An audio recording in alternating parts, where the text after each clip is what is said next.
எதிர்நீச்சல் சீரியலினுடைய director Thiruselvam அவர்களோட ஒரே ஒரு பொண்ணான பிரியதர்ஷினி அவரோட கல்யாணம் ரீசெண்டா நடந்து முடிஞ்சிருக்குது. ஸோ சீரியல் முடிச்ச கையோட அவரோட பொண்ணோட கல்யாணத்தையும் நடத்தி முடிச்சிருந்திருக்கிறாரு.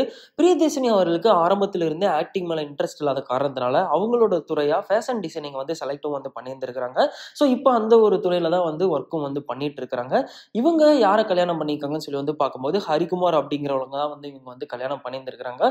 ஸோ இந்த ஒரு கல்யாணத்துல சன் டிவி சார்ந்த நிறைய செலிபிரிட்டிஸ் அட்டனும் பண்ணியிருந்திருக்கிறாங்க.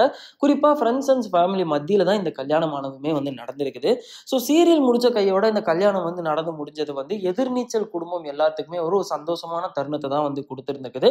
இன்ஃபேக்ட் சொல்ல போனா எதிர்நீச்சல் இருக்கிற மொத்த டீமுமே இந்த கல்யாணத்தை ரிசப்ஷன்ல இருந்து கல்யாணம் வரைக்கும் எல்லாமே அட்டனும் பண்ணியிருந்திருக்காங்க. பிளஸ் சமீபத்தில் last day of shooting plus climax எபிசோட்ல லான்ச் பண்ணதுக்கு அப்புறமா லாஸ்ட் டே ஆஃப் ஷூட்ல என்னென்ன மாதிரியான விஷயங்கள்லாம் நடந்துச்சுங்கிறத ஒருத்தர் அவங்களோட சோசியல் மீடியாஸ்ல என்ன மாதிரி இந்த சீரியல் முடிஞ்சதை பத்தி ஃபீல் பண்றாங்கங்கறத மக்கள் எல்லாத்துக்குமே ஷேரும் பண்ணியிருந்தாங்க. இந்த கல்யாணத்துல திரும்பவும் எல்லாருமே ஒன்னா டுகெதர் ஆயிருக்கிறத பாக்குறதுக்கே சந்தோஷமா இருக்குங்கிற மாதிரியும் ஃபேன்ஸ் மத்தியில இருந்து ஒரு சில விஷயங்கள் வெளியில வந்துட்டு இருக்குது. ஸோ கோலங்களுடைய பிரம்மாண்ட வெற்றிக்கு அப்புறமா எதிர்நீச்சல் சீரியல் கொடுத்திருந்த திருசெல்வம் அவர்கிட்ட இருந்து கூடிய சீக்கிரமே இன்னொரு சீரியல் வெளிவரதுக்கான வாய்ப்புகள் அதிகமாகவே இருக்குது. ஒருவேளை அவரு இன்னொரு சீரியல் இதே சேனல்ல தொடர்ந்து எடுக்கிற மாதிரி இருந்ததுன்னா எந்த மாதிரி கதைக்களமா இருந்தா நல்லா இருக்கும். பிளஸ் எதிர்நீச்சல்ல நடிச்ச எந்த ஒரு ஆர்டிஸ்ட் இதுல வந்தா நல்லா இருக்குங்கிறத உங்களோட கருத்துக்களை வேணா கீழே இருக்க கமெண்ட் பாக்ஸ் மறக்காம கமெண்ட் பண்ணுங்க.